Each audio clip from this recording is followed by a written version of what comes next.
Welcome back again to Satyasai English Medium High School. First lesson అయిపోయి చాలా రోజుల తర్వాత మళ్ళీ వచ్చినాం. ఫస్ట్ లెసన్ ఎన్ని మార్కులు వస్తుందని చెప్పుకున్నాం? 9 మార్క్స్. ఓకేనా? సో ఈసారి ఫిజిక్స్ పేపర్ చెప్పింటారు మీకు కూడా. సినిమా కనిపించింది.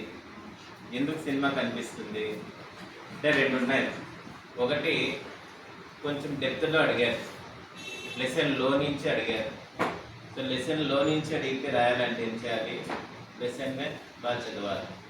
అండ్ కాన్సెప్ట్ నుంచి అడిగారు అంటే అలాంటి క్వశ్చన్స్ మనము ఎన్ని చదివినా సేమ్ క్వశ్చన్స్ రావు, కానీ అదే టాపిక్ అయితే అదే. ఆ టాపిక్కి సంబంధించిన అండర్స్టాండింగ్ మనం నేర్చుకుంటే, ఈసారి ఇచ్చిండేది రీఫ్రాక్ట్ ఇండెక్స్ పైన ఇచ్చాము. దాంట్లో మనకు హండ్రెడ్స్ ఆఫ్ క్వశ్చన్స్ ఉన్నాయి. ఆ క్వశ్చన్స్ అన్నీ చదివినా కానీ అవే రావు. 1 or 2 క్వశ్చన్స్ వస్తాయి, 2 క్వశ్చన్స్ కొత్తగా ఉంటాయి.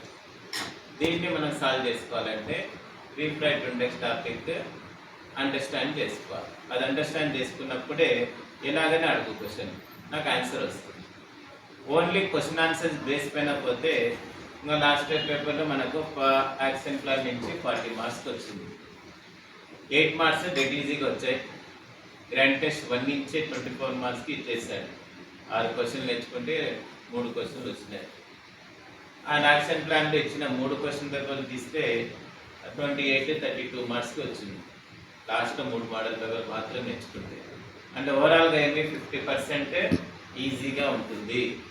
దాంట్లో 8 మార్క్స్ 4 మార్క్స్లో 2 క్వశ్చన్లు డెడ్ ఈజీగా ఉంటాయి. మిగతావి కొంచెం కష్టంగా ఉంటాయి. ఒక 5 మార్కులకి 6 మార్కులకి డిఫికల్టీ లెవెల్ ఉంటుంది. ఈసారి అదే చేసిండేది. మామూలు క్వశ్చన్లు కూడా కొంచెం అట్లా తిప్పించి మళ్ళీ ఇచ్చి అడిగారు. కొన్ని డెప్త్గా అడిగారు. కాన్సెప్ట్ ఉన్న వాళ్ళు రాశారు, క్వశ్చన్ ఆన్సర్ నేర్చుకున్న వాళ్ళు అంతే రాశారు. అండ్ లాస్ట్కి మామూలు కదా మనం క్వశ్చన్ పేపర్ పైన తోయేస్తాం, పేపర్ టఫ్ అని. సరే అయితే ఇది పబ్లిక్ పేపర్ అనాలిసిస్. ఈజీగా ఎప్పుడు తీసుకోకూడదు మనం ఫిజిక్స్కి. ఎప్పుడు సబ్జెక్ట్ నేర్చుకోవాలి. సబ్జెక్ట్ నేర్చుకున్నారా ఏ క్వశ్చన్ అయినా దాన్ని రాస్తాను. టెక్స్ట్ బుక్ చదవాలి. టెక్స్ట్ బుక్ చదివితే 2 మార్కులు ఈజీగా వస్తాయి, దాని నుంచి వస్తాయి. రైట్, ఇప్పుడు నెక్స్ట్ మన సెకండ్ లెసన్ సార్ మనం ఏం చేద్దామంటే హ్యూమన్ నేర్చుకుందాం. అది హ్యూమన్ డయాగ్రామ్. సో లిఖిత చాలా పెద్దగా ఇస్తుంది డయాగ్రామ్, కనపడకపోతే కొంచెం ముందరికి వచ్చి చూపించు. సో లెసన్ పేరేమి? 10th lesson human eye and the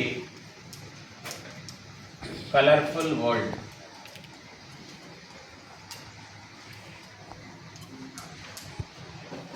human eye and the colourful world.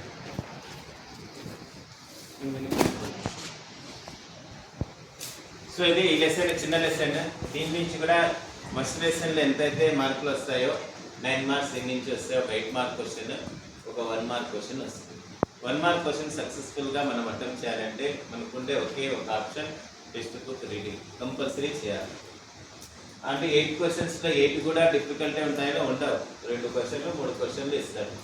దాంట్లో 1 క్వశ్చన్ 2 క్వశ్చన్స్ టెక్స్ట్ బుక్లో నుంచే ఉంటాయి.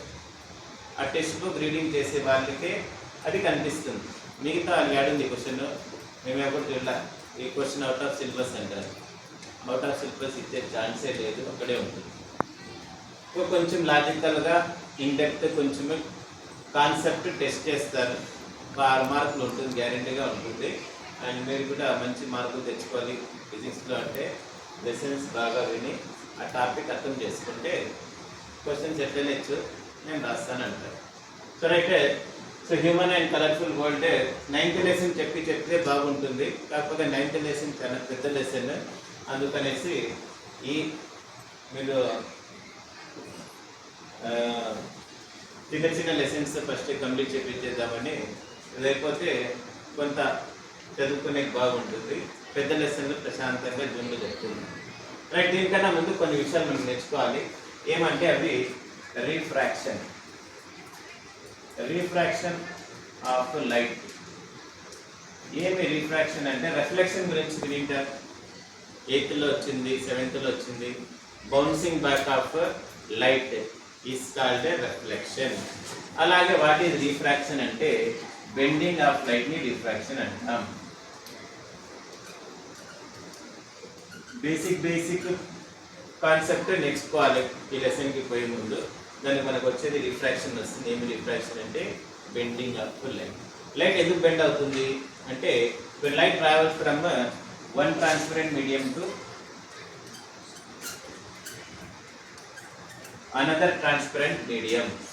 ఫర్ ఎగ్జాంపుల్ చూడండి, ఈ గ్లాస్ ఇది transparent medium, air transparent medium.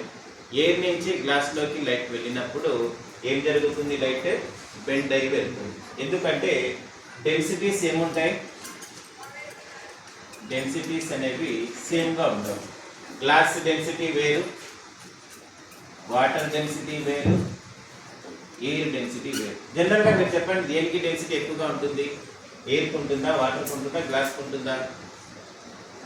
గ్లాస్కి డెన్సిటీ ఎక్కువగా ఉంటుంది. ఏం డెన్సిటీ అంటే ఏమి? Mass by volume. సో ఇక్కడ మాలిక్యూల్స్ అనేవి చాలా ఎక్కువగా ఉంటాయి. సో నేను ఫింగర్ పెట్టే లోపలికి వస్తుందా? ఫింగర్ పోదు. ఎందుకంటే నెంబర్ ఆఫ్ మాలిక్యూల్స్ ఎక్కువ ఉంటాయి, దగ్గరగా ఉంటాయి, ఫోర్స్ ఆఫ్ అట్రాక్షన్ ఎక్కువగా ఉంటుంది. అదే వాటర్లో డిప్ చేస్తే ఫింగర్ లోపలికి పోతుందా? పోతుంది. ఎందుకంటే ఇక్కడ ఫోర్స్ ఆఫ్ అట్రాక్షన్ తక్కువగా ఉంటుంది. మాలిక్యూల్స్ ఏ గ్లాస్తో కంపేర్ చేస్తే తక్కువగా ఉంటుంది. What about air? ఎయిర్లో ఇంకా డెన్సిటీ తక్కువగా ఉంటుంది. అంటే డెన్సిటీస్ వేరుగా ఉంటుంది కాబట్టి లైట్ రే ఒక మీడియం నుంచి ఇంకా మీడియంకి పోతే ఏం చేసుకుంటుంది? తన పాత్ని చేంజ్ చేసుకుంటుంది, బెండ్ అయి ముందుకు వెళ్తుంది. దీని తర్వాత ఇంకొక కాన్సెప్ట్ ఉంది, రిఫ్రాక్టివ్ ఇండెక్స్. ఇప్పుడు చెప్తున్న వెరీ ఇంపార్టెంట్ టాపిక్ ఇది 9th సెక్షన్లో, రిఫ్రాక్టివ్ ఇండెక్స్. జనరల్గా ఇంతకు ముందు సంవత్సరాలంతా ఒక బాక్స్ ఇచ్చేవాడు, రిఫ్రాక్టివ్ ఇండెక్స్ వాల్యూస్ కింద 4 క్వశ్చన్స్ ఇచ్చేవాడు. ఎప్పటి నుంచి అదే ప్యాటర్న్. ఈసారి ఏం చేస్తారంటే రిఫ్రాక్టివ్ ఇండెక్స్ పేరాగ్రాఫ్ ఇచ్చారు. పేరాగ్రాఫ్ ఇచ్చి క్వశ్చన్స్ అడిగారు. ఇప్పుడు ఇవి రాయాలంటే ఈ రిఫ్రాక్టివ్ ఇండెక్స్ టాపిక్ అర్థమై ఉంటే అప్పుడు రాయేస్తారు క్వశ్చన్స్. ఎప్పుడైతే క్వశ్చన్ ఆన్సర్స్ చదివారో అప్పుడు ఏమైంది? ఒక క్వశ్చన్ మాత్రం వచ్చింది డైరెక్ట్గా ఆ బాక్స్లో నుంచి. అది మాత్రం రాశారు. మిగతావి ఏం ఉంది క్వశ్చన్స్ ఇది వెరైటీగా ఉన్నాయి అనుకుంటారు. అందుకనేసి ఏదైనా కాన్సెప్ట్ నేర్చుకుంటే క్వశ్చన్స్ ఎట్లైనా రాని రాస్తారు. ప్రస్తుతానికి గుర్తుపెట్టుకొని ఏం రిఫ్రాక్టివ్ ఇండెక్స్ అంటే ఎంతో రిప్రజెంట్ చేస్తారు. ఏం కావాలా? ఓకేనా? రైట్. ఇప్పుడు ఏం రిఫ్రాక్టివ్ ఇండెక్స్ అంటే it is the ratio between the speed of light and speed of medium. It is denoted by the formula n is equal to c/v. c అంటే speed of light in the vacuum or air. Vacuum air రెండింటికి ఒకటే. Vacuum అంటే స్పేస్లో speed of light ఎంత ఉంటుందంటే 3 × 10⁸ metre per second. Almost ఇదే value మనం ఎయిర్కి కూడా తీసుకుంటాం. కొంచెం డిఫరెన్స్ ఉంటుంది, అవి ఫ్రాక్షన్లో డిఫరెన్స్ ఉంటుంది, 0.00లో ఉంటుంది. కాబట్టి ఎయిర్లో స్పీడ్ ఆఫ్ లైట్ ఎంత అంటే ఇదే, వాక్యూమ్లో అంటే ఇదే. ఇది speed of light in that medium. ఇక్కడ 2 మీడియంస్ ఉన్నాయి, గ్లాస్ ఉంది, వాటర్ ఉంది. లైట్ రెండు దాంట్లో ఒకేలాగా పోతుందా? లేదు. దీంట్లో స్పీడ్ అనేది చేంజ్ అయిపోతుంది. చూడండి, వాటర్లో ఫాస్ట్గా పోతుంది. దేంతో కంపేర్ చేస్తే గ్లాస్లో ఫాస్ట్గా పోతుందా? ఎయిర్లో ఫాస్ట్గా పోతుందా? ఎయిర్లో ఫాస్ట్గా పోతుంది. దీని యొక్క డెన్సిటీ తక్కువగా ఉంటుందో దాంట్లో స్పీడ్ ఆఫ్ లైట్ ఎక్కువగా ఉంటుంది. ఇంతకు ఏం చెప్తుంది రిఫ్రాక్టివ్ ఇండెక్స్ అంటే? ఇది చెప్తుంది మనకు మీడియం రేరరా డెన్సరా అని చెప్తుంది. ఈ ఏం రేరర్ డెన్సర్ అంటే ఇదే. ఈ మూడిట్లో రేరర్ ఏదంటే ఎయిర్. ఎందుకు ఎయిర్ అంటే డెన్సిటీ తక్కువ కాబట్టి, మాలిక్యూల్స్ తక్కువగా ఉంటుంది కాబట్టి. ఏది డెన్సర్ అంటే గ్లాస్లో మాలిక్యూల్స్ ఎక్కువగా ఉంటాయి అండ్ డెన్సిటీ ఎక్కువగా ఉంటుంది. స్పీడ్ ఆఫ్ లైట్ తగ్గిపోతుంది, ఇక్కడ స్పీడ్ ఆఫ్ లైట్ పెరుగుతుంది. ఇది గుర్తుపెట్టుకోవాలా మీరు. రేరర్ మీడియమా డెన్సర్ మీడియం అనేది చెప్తుంది. ఏది? రిఫ్రాక్టివ్ ఇండెక్స్ వాల్యూస్ ఉంటాయి. వాటర్ వాల్యూ ఉంది మనకు 1.33, ఎయిర్ వాల్యూ ఉంది 1.0003, ప్రింట్ గ్లాస్ ఉందనుకోండి అరౌండ్ 1.65 సంథింగ్ ఉంది. ఈ వాల్యూస్ ఇది చూస్తే చెప్పేయచ్చు. ఎన్ వాల్యూ ఏదైతే తక్కువగా ఉంటుందో అది ఏ మీడియం? Rarer medium. దాంట్లో స్పీడ్ ఆఫ్ లైట్ ఫాస్ట్గా ఉంటుంది. ఎన్ వాల్యూ ఎక్కువగా ఉంటే అది డెన్సర్ మీడియం, దాంట్లో స్పీడ్ ఆఫ్ లైట్ స్లోగా ఉంటుంది.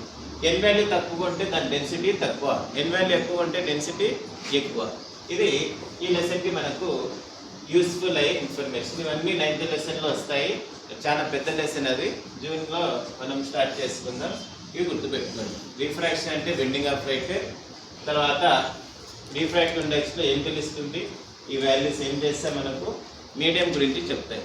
రేరర్ మీడియమా డెన్సర్ మీడియం అని చెప్తాయి. నెక్స్ట్ బిహేవియర్ ఆఫ్ లైట్ నేర్చుకోవాలి, చూద్దాం. అది మన ఐలెన్స్ ఎలా ఉంటుందంటే కాన్వెక్స్ షేప్లో ఉంటుంది. మీకు 7th లో వచ్చి ఉంటుంది. Concave mirror, convex mirror, concave lens, convex lens. ఇది మన లెన్స్, ఐ లెన్స్ ఇలా ఉంటుంది. ఇప్పుడు ఇది ప్యారలల్గా వచ్చిన రేస్ ఏమవుతాయంటే ఈ లెన్స్లో కన్వర్జ్ అవుతాయి. ప్యారలల్గా వచ్చిన రేస్ ఒక పాయింట్ దగ్గర ఏమవుతాయి, మీట్ అవుతాయి. అన్ని ఎన్ని ప్యారలల్ రేస్ వచ్చినా ఏమైపోతాయి, కాన్వెక్స్ లెన్స్ అయితే ఒక పాయింట్ దగ్గర ఏం చేస్తున్నది, కన్వర్ట్ చేస్తుందంటే అక్కడ ఆ పాయింట్ దగ్గర వచ్చి మీట్ అవుతాయి. అలాగే ఇంకొక లెన్స్ ఉంది, కాన్కేవ్ లెన్స్. ఈ లెన్స్లో ఏం జరుగుతుందంటే ప్యారలల్గా వచ్చిన రేస్ డైవర్జ్ అవుతాయి. చూడండి, డైవర్జ్ అవుతాయి, దూరంగా పోతాయి. ఎక్కడి నుంచి దూరంగా పోతాయంటే ఒక పాయింట్ నుంచే పోతాయి. పాయింట్ ఏమంటామంటే ఫోకస్ అంటాం. ఇక్కడ కన్వర్జ్ అయిన పాయింట్ ఏమంటామంటే ఫోకస్ అంటాం. లెన్స్ యొక్క సెంటర్ని ఏమంటామంటే ఆప్టిక్ సెంటర్ అంటాం. ఆప్టిక్ సెంటర్కి ఫోకస్కి మధ్య ఉండే డిస్టెన్స్ని ఏమంటామంటే ఫోకల్ లెంత్ అంటాం. ఇది గుర్తుపెట్టుకోవాలి. So focal length, optic centre, focus. ఇక్కడ కూడా అంతే. ఈ కాన్కేవ్ లేదా కాన్వెక్స్లో ఫోకస్ నుంచి ఏమవుతాయి, రేస్ కన్వర్జ్ అయినా అవుతాయి, డైవర్జ్ అయినా అవుతాయి. కన్వర్జ్ దేంట్లో అవుతాయి, ప్యారలల్ రేస్ కాన్వెక్స్ లెన్స్లో. డైవర్జ్ దేంట్లో అవుతాయి, కాన్కేవ్ లెన్స్లో డైవర్జ్ అవుతాయి, దూరంగా పోతాయి. ఈ పాయింట్స్ కొద్దిగా గుర్తుపెట్టుకుంటే మనకు హ్యూమన్ అనే లెసన్ ఈజీగా అండర్స్టాండ్ చేసుకోవచ్చు. మరి ఇవన్నీ వస్తాయి, డెప్త్గా చదువుకుందాం 9th లెసన్లో. ప్రస్తుతానికి పైన అవి గుర్తుపెట్టుకోవాలి. రిఫ్రాక్షన్ అంటే ఏమి, రిఫ్రాక్టివ్ ఇండెక్స్ అంటే ఏమి, ఫోకల్ లెంత్ అంటే ఏమి, ఫోకస్ అంటే ఏమి, కాన్వెక్స్ లెన్స్ ఏంది, కాన్కేవ్ లెన్స్ ఎలా ఉంటుంది, ఇవి నేర్చుకోవాలి. సో దీని తర్వాత వచ్చేద్దాము లెసన్లోకి. Human eye. సతీష్, నీకు ఒక క్వశ్చన్. హ్యూమన్ ఐలో ఎవరి కళ్ళు బాగుంటాయి, మేల్స్వా ఫీమేల్స్వా? ఫీమేల్స్ అంటారు. ఓకే, అమ్మాయి గుండు పేరు మర్చిపోయినా, నందిని.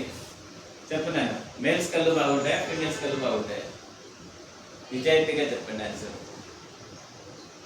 జనరల్గా ధర్మే చెప్తా, గుండు సిగ్గుపడతాను. ఫీమేల్స్ కళ్ళు బాగుంటాయి. ఓకేనా, చూడండి.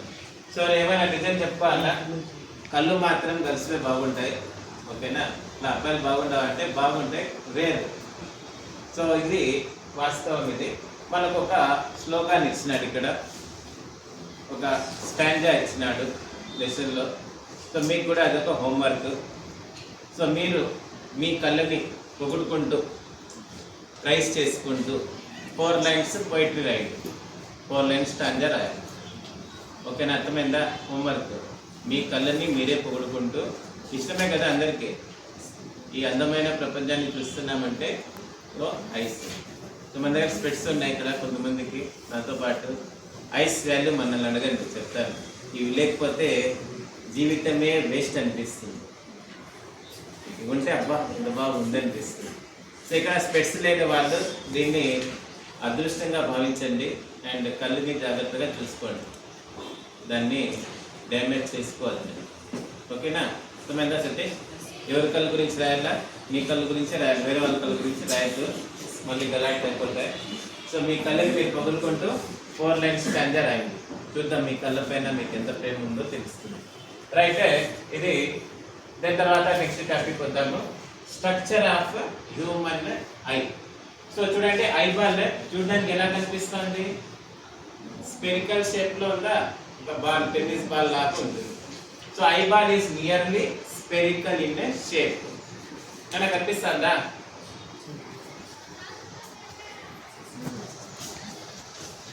నేను కనపడుతున్నా పర్లేదు, కనిపిస్తుందా? ఒక చూడండి, ఐబాల్ నియర్లీ ఎలా ఉంది నాన్న? స్పెరికల్ టెన్నిస్ బాల్ షేప్లో ఉంది. ఎగ్జాక్ట్ కాదు, nearly spherical in shape.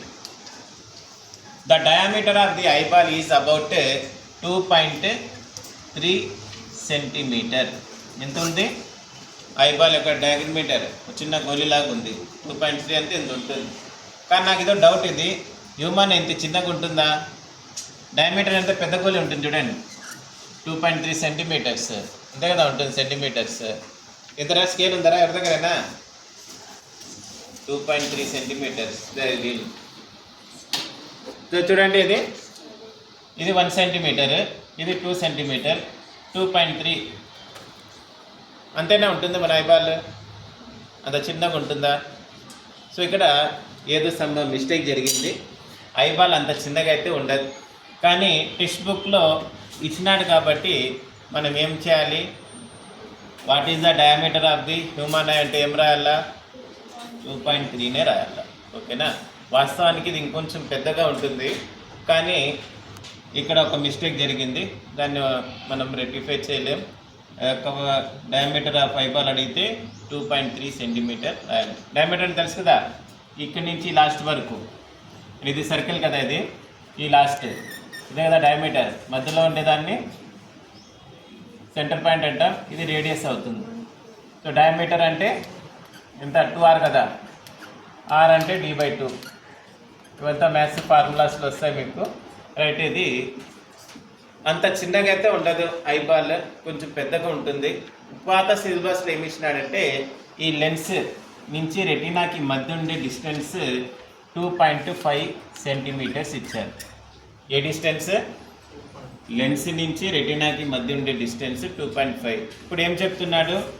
Diameter 2.3 అంటున్నాడు. కొంచెం మిస్టేక్ ఉంది, కానీ ఏం చేయలేం. ఏం చేయాలా? టెక్స్ట్ బుక్లో ఉండేదే రాయాలి. ఏమర్థమైంది ఇప్పటిదాకా? ఇక్కడ ఏ ఐ గురించి డిస్కస్ చేస్తున్నామంటే ఇది హ్యూమన్ హెల్దీ అడల్ట్ ఐ.